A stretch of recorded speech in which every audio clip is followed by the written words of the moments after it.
रहेंगे अगले 6-8 महीने आपके न्यूज में दिखाने के लिए मसाला भी तो होना चाहिए ना जी।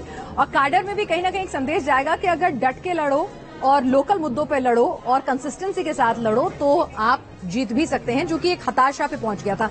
लेकिन यहां पर ये जीत में खटास या खलल आ सकता है अगर कांग्रेस आलाकमान और तमाम वरिष्ठ नेता जो हैं वो यहां पर सीएम पद के उम्मीदवार में बिना किसी झड़प के, बिना किसी विरोधाभास के अगर मुहर नहीं लगा सके, क्योंकि पहले से ही इस तरह के बयान आने शुरू हो गए समर्थकों के, अगर हमारे सिद्धिरमैया साहब को सीएम नहीं बनाया तो हम सड़कों पे उतरेंगे। डीके शिव कुमार का गुट कह रहा है कि हम सड़कों पे उतरेंगे अगर उन्हें सीएम नहीं बनाया। तो कांग्रेस के लिए यह भी चुनौती होगा अगर इस जीत से वो आगे मोमेंटम बनाना चाहती है कि सब शांत रहे।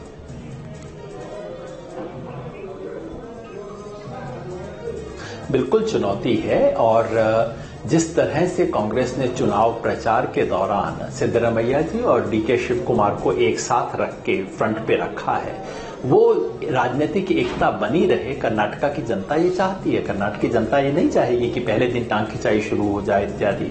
लेकिन ये काफी कुछ अंतिम आंकड़ों पे भी निर्भर करेगा, इसलिए हम थोड़ा सा और इंतजार करें, देखें कि कांग्रेस का जो बहुमत है वो किस तरह का बहुमत है। क्या वो 115 के करीब वाला बहुमत है या 125 या 130 वाला बहुमत है।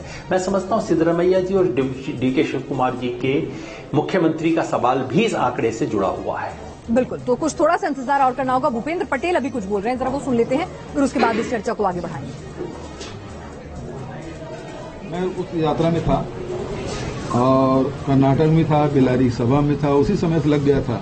राहुल जी के साथ पद यात्रा वगैरह करते लोगों का जो झुकाव है वो कांग्रेस पार्टी की तरफ है और भारतीय जनता पार्टी से उनका मोह भंग हो चुका है। सर, एक सशक्त राज के रूप में उभरे हैं आप, तो घोषणा पत्र को कितना मानते हैं कि घोषणा पत्र का कितना प्रभाव पड़ा है?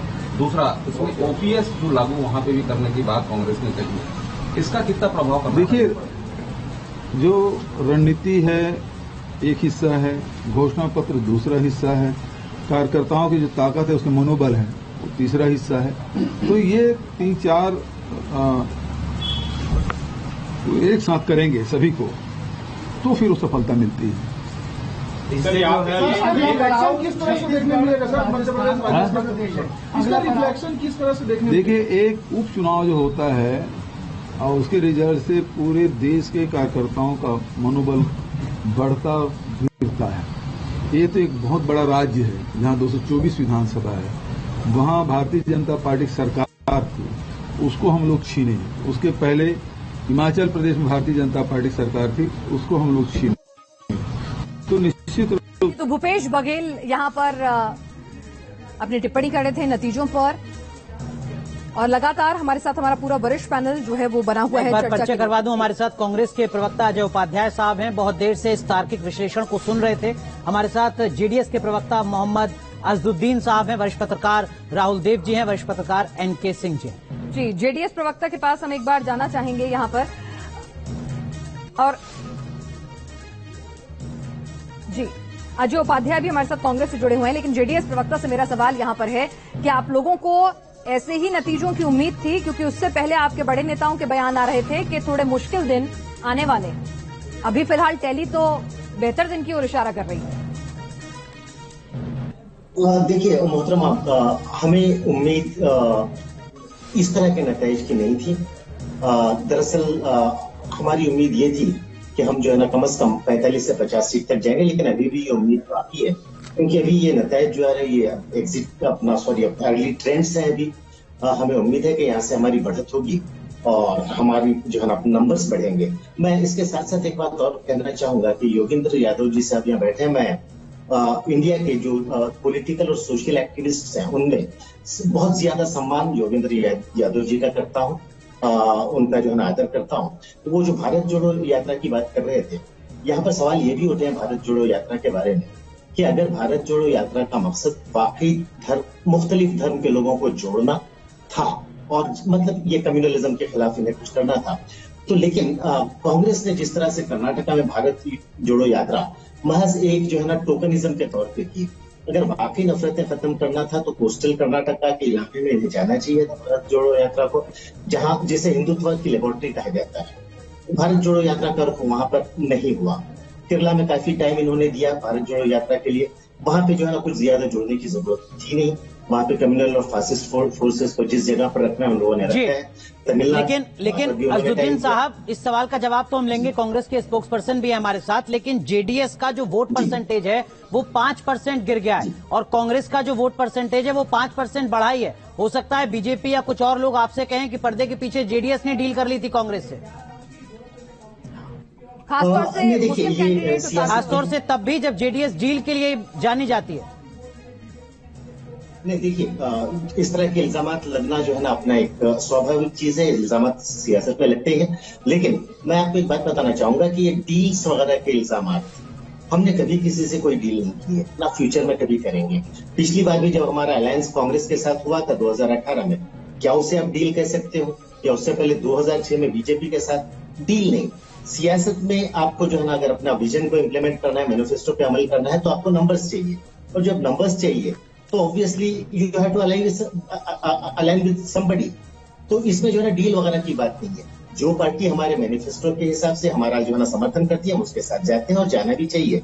आफ्टर ऑल पॉलिटिक्स जो है ना पावर गेन करना और उसको मैनेज करने के लिए ही तो होता है। चलिए, तो पावर गेम को मैनेज करने के लिए जो जेडीएस है वो काफी अरसे से काफी अच्छा गेम खेलती रही है और रिजॉर्ट पॉलिटिक्स में खूब दबदबा रहा है। लेकिन बहरहाल इस वक्त अजय उपाध्याय जी भी हमारे साथ हैं। अजय जी, दोपहर के 12 बजने को हैं और अब स्थिति लगभग साफ हो रही है। कांग्रेस 116-119 के बीच में झूलती हुई नजर आ रही है। जीत की आपको बधाई, लेकिन जितनी बड़ी जीत का दम भर रहे थे, क्या उससे कुछ चूक गए हैं ऐसा लग रहा है, या मीडिया में बयान को देने के लिए आंकड़े अलग थे, यही आपका अनुमान था?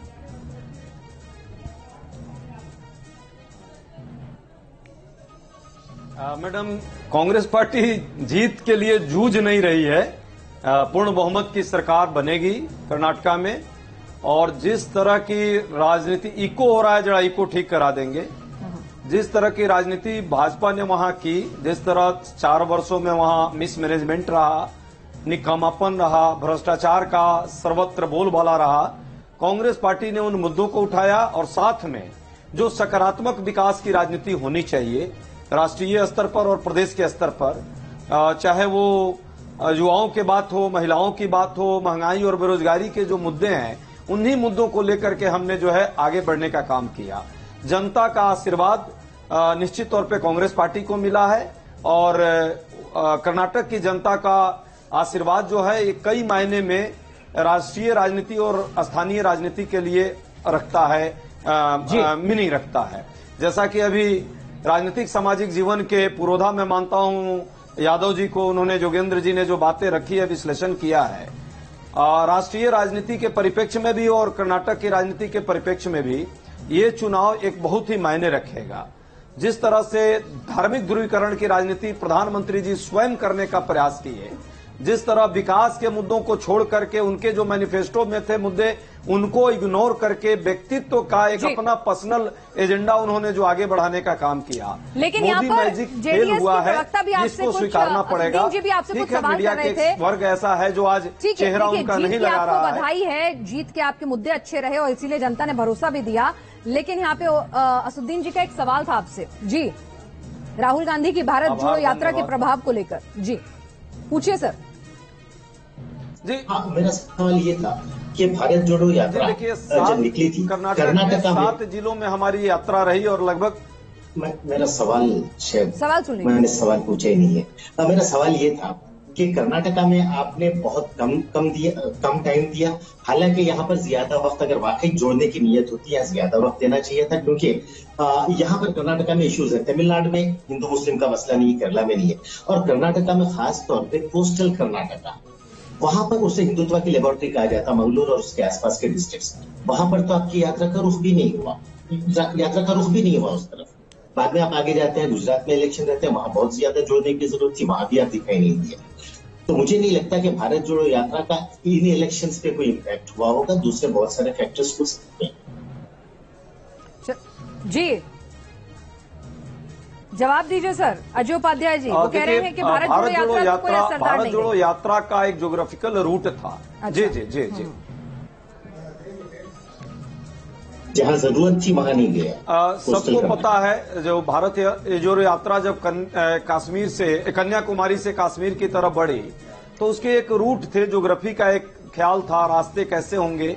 फिर भी कर्नाटका में 7 जिलों में 21 दिन हम रहे और भारत जोड़ो यात्रा के जो मकसद थे वो मकसद थे क्या थे? भाईचारा पैदा करना, नफरत को मिटा करके मोहब्बत पैदा करना, महंगाई बेरोजगारी के मुद्दों पर लोगों में डिबेट डिस्कशन कराना, सभी वर्ग के लोगों की बात को सुनना, चाहे वो मछुआरे के समाज के लोग हों, किसान हों, इंटेलेक्चुअल्स हों, छोटे छोटे दुकानदार हों। राहुल गांधी जी इस यात्रा के दौरान उन छोटे छोटे ग्रुप के साथ सदैव बैठने का काम किया, उनके इश्यू को उन्होंने एड्रेस किया। जो यात्रा का रूट था वो रूट वही वायबल था जो व्यवहारिक था, उस रूट पे हम लोग चले। लेकिन कर्नाटका के लीडरशिप ने हर विधानसभा में भारत जोड़ो यात्रा के मकसद को लेकर के गांव गांव में बूथ पर जाकर के उस यात्रा के प्रचार प्रसार का काम किया और मूल मकसद जो है सद्भाव, सर्वधर्म समभाव, नफरत को मिटा करके भाईचारा पैदा करना, वो बात को हम लोगों ने लोगों तक पहुंचाने में का काम किया और मुझे लगता है बहुत हद तक लोग उसको समझे हैं। देश की राजनीति में यदि ऐसा नहीं हुआ होता तो कर्नाटका में और देश में ये धार्मिक ध्रुवीकरण अंतिम समय में जो करने का प्रयास भाजपा कर रही थी उसमें विफलता भाजपा को नहीं मिलती। इसलिए भारत जोड़ो यात्रा पूर्ण रूपेण एक तरह से प्रयोग स्थली मैं मानता हूं ये चुनाव, और कर्नाटका से इसका सही परीक्षण लोगों के बीच होकर के आया है। चलिए, तो ऐसी यात्राएं क्या राहुल गांधी को और निकालनी चाहिए इनके और भी होंगे और इसको हम लोग कंटिन्यू भी रखेंगे।